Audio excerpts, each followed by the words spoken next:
Hello, my amazing learners, and welcome back to the Wisdom English podcast. My name is Sarah. Do you feel like you're not making progress with your spoken English, like you're stuck? Well, today I'm going to help you. It's not that difficult to sound more like a native speaker. You just need to practice speaking in a different way. Many students learn and practice speaking English with books, and they end up sounding more like a book than a real person. Today, we're going to fix that. In this episode, I will help you practice some of the most common examples where natural, native English speaking is different from the words that you see in a book. And make sure you stay with me until the very end, because I'll reveal the simple secret that will change how you listen to and produce English sounds forever. Do you know what? When I was younger, I went on holiday to France. I had studied French at school for years, and I was so excited to finally use it. But when I got there, I discovered that I couldn't understand the native French speakers, and they often couldn't understand me. I was so confused. Why was this happening? I soon realized that I wasn't used to hearing French sounds in real life and connecting them with the words I had read in my textbooks at school. This is even harder in English because the difference between the written words and the spoken sounds is huge. Native English speakers do all sorts of strange things to the language to make it flow more smoothly. We connect words together. For example, instead of saying I get up, we say I get up. We use contractions. Instead of I will, we say I'll. We add sounds, we drop sounds, and we even change sounds when words come together. Sometimes, we even leave out whole words when we're speaking. For example, a person might say, going to the pub, coming?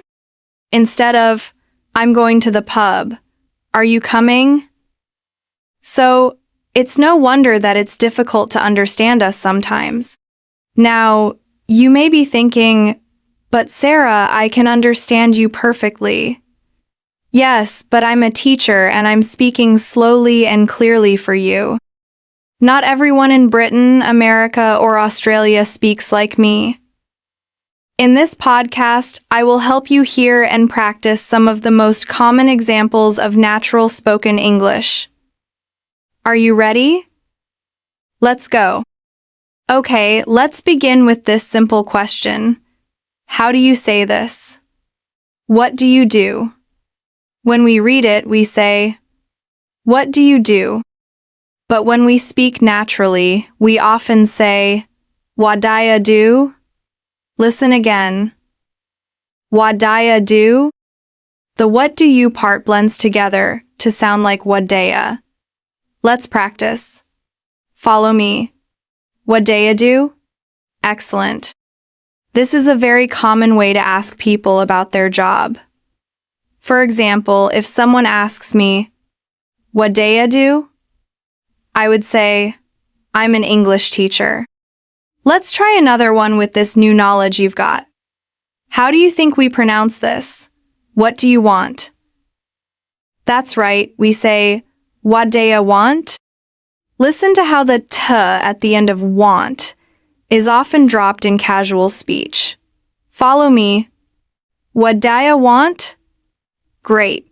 We use this phrase in different situations. It can be used if somebody is annoying you and you want them to stop. For example, what do you want? Go away. It's often used by bosses around the world. But you can also use it in a friendly way. If you're with a friend in a restaurant, you might ask them, so, what do you want? Meaning, what do you want to eat or drink? Of course, a waiter would be more polite and would probably say, what would you like? But with a friend, wadaya want is very common. Let's try another similar idea. How would you say this? What are you doing? In natural speech, this often sounds like, what ya doin'? Listen again. Whatcha doin'? The what are you part becomes whatcha, and the ga at the end of doing is often dropped. Follow me. Whatcha doin'?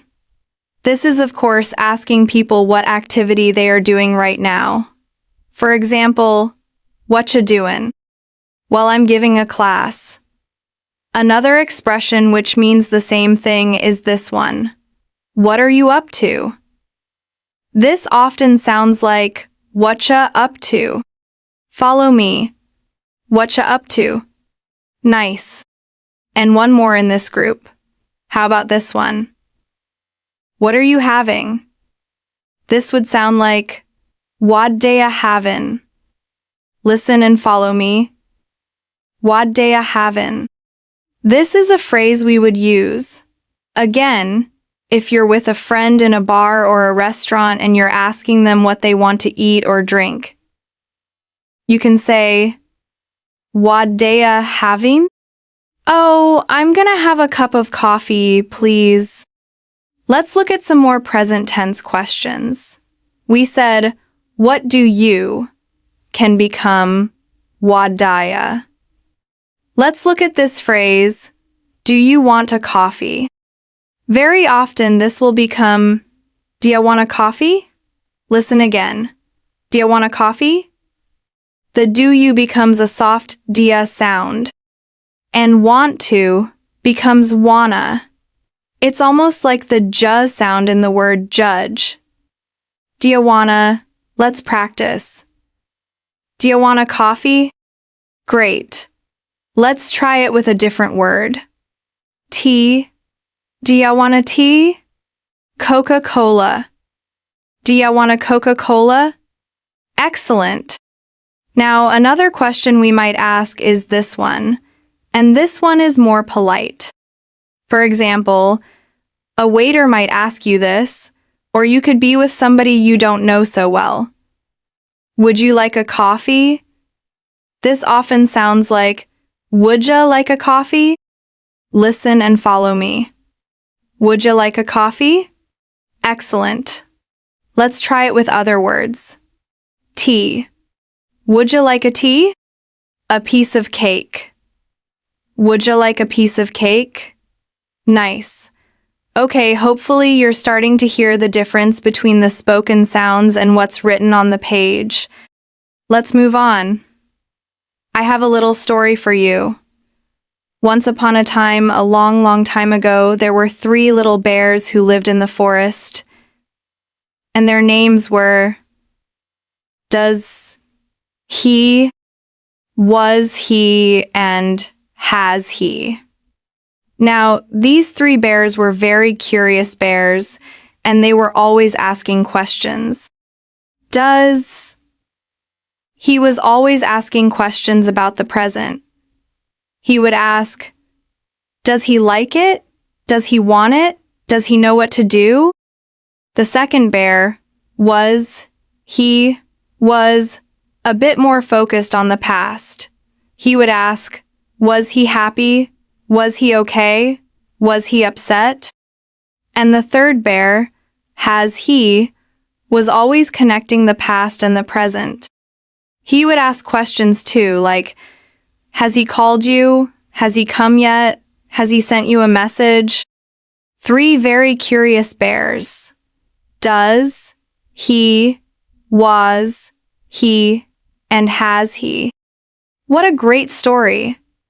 Now, the reason for this story, of course, is to show you how we pronounce these common questions. Let's take the 3 different bears. The first one asks questions in the present. Typically, you'll read, does he like it? But the important thing here is that with the pronoun he, the h sound usually disappears in the question. So instead of does he, it becomes does he. Listen again. Does he? So the question is, does him like it? Or does him want it? Or does him have it? Let's practice. Can you say, does him like it? Great. Does him want it? Nice. Now, similarly, in the past, we had our funny bear, was he. Instead of saying was he, we contract it to was he. Listen again. Was he. Was he happy? Becomes was he happy? Was he sad? Was he sad? Was he upset? Was he upset? And upset just means angry or sad. And the third bear was the present perfect. If we take, for example, has he called you? Has he? Again, the ha disappears and it becomes has he. Listen. Has he? Has he called? Becomes has he called? Has he come? Has he come? Excellent. Again, these are all very small things, but they make a huge difference in helping you sound more natural. And also, when you hear these sounds, you'll know what they are. Now, a common question I get from students is, can I use wanna and gonna in my speaking tests? It's a great question, and the answer, very briefly, is yes. Wanna and gonna are contractions of want to and going to.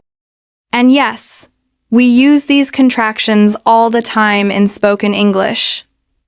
A speaking test is a test of your natural conversational English, so yes, you should use them. But what you should also be asking is, well, what other contractions are there? And are there other things that native speakers do when speaking naturally that I should know about? The answer is yes. So, let's have a look at wanna and gonna and a few others in a bit more detail. First of all, this one. How would you say it?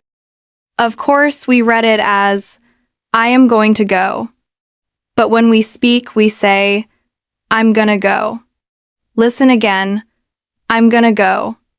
Follow me. I'm gonna go. Great.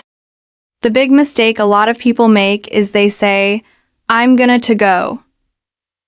But remember, the gonna already includes the to, so you don't need to say to again.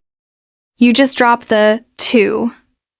So you would say, I'm gonna go, I'm gonna come, I'm gonna visit you.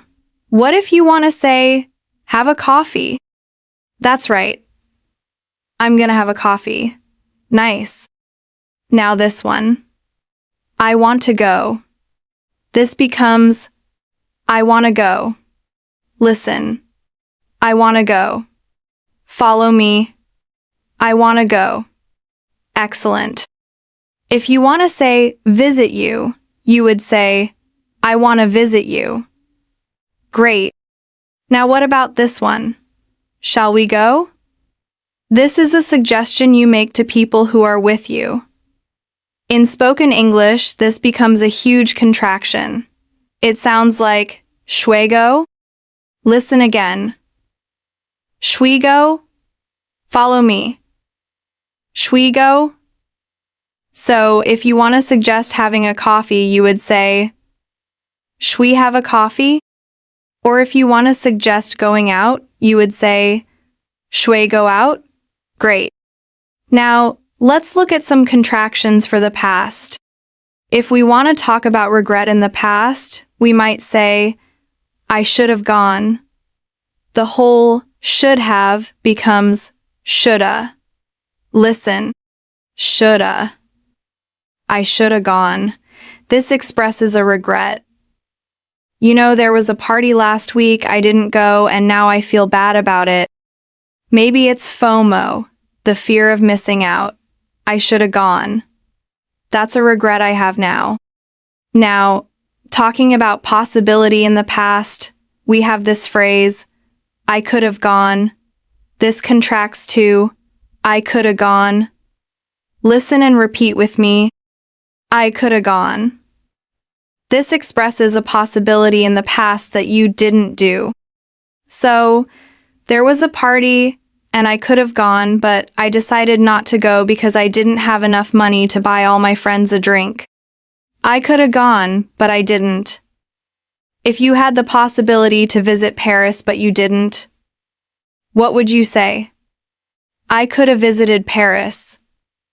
Excellent. Now, I want to be very clear. Your goal does not have to be to sound like a perfect native English speaker. There is no need. You can be an advanced, proficient C2 level speaker and not sound exactly like a native speaker. In fact, that model of the perfect native speaker is probably impossible for most students. It's not necessary, and it often leads to frustration. So, you don't need to be exactly like a native speaker. My message is, yes, to try and sound more like a native speaker, to improve your pronunciation and your control of pronunciation so that you can get a higher score on a speaking test. But it doesn't have to be perfect. There's no pressure. Enjoy playing with these sounds. If you can hear them, that's going to help your listening. If you can start to use them and practice some of them, fantastic. But do it in a fun way. Remember, it's all about practice, not perfection. The final secret. We have covered a lot today, from understanding why spoken English sounds so different from written English, to practicing specific contractions and sound changes like wadaya, wanna, and shoulda. We've learned that these are not mistakes, but a natural part of fluent speech. So, what is the one secret that ties all of this together? The secret is this. You must train your ear before you can train your mouth. You cannot produce a sound that you cannot first hear and identify correctly. The reason so many students struggle is that they try to speak without having listened enough. They are trying to build a house without looking at the blueprints. To sound more natural, you must first spend a lot of time actively listening to how native speakers really talk. Listen for the connected speech, the dropped sounds, and the contractions. So, my challenge to you is this. For the next week, I want you to choose one short audio clip, maybe a 2-minute scene from a movie or a short podcast segment.